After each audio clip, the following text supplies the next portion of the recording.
तर सविस्तर बातम्यांना सुरुवात करतोय आणि बातमी आहे मनोज जरांगे यांच्या संदर्भात, कारण मनोज जरांगे पुन्हा एकदा आमरण उपोषणाला बसणार आहेत। मनोज जरांगे बीडमध्ये देशमुख कुटुंबियांची भेट घेणार आहेत।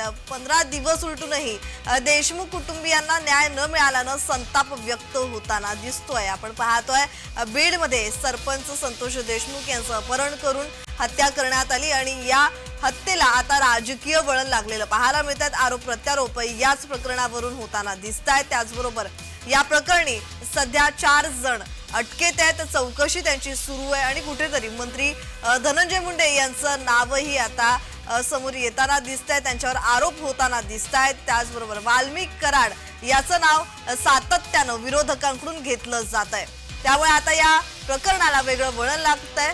जरांगे यांनी उडी घेतलेली आहे आणि या प्रकरणात मनोज जरांगे देशमुख कुटुंबियांना भेटणार आहेत। बीडमध्ये देशमुख कुटुंबियांची भेट घेणार आहेत आणि या संदर्भात अधिकची माहिती देत आहेत आमचे प्रतिनिधी उद्धव मोरे। उद्धव, या संदर्भातला अधिकचा तपशील।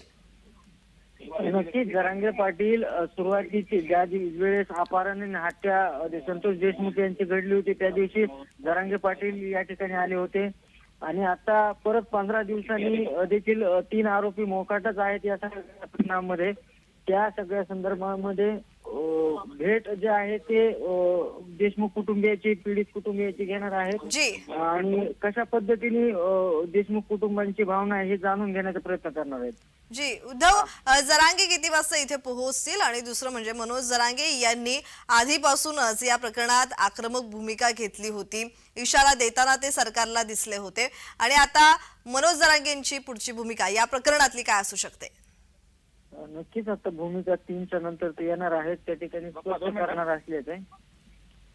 जी जी, धन्यवाद उद्धव तुम्ही दिलेल्या माहितीसाठी।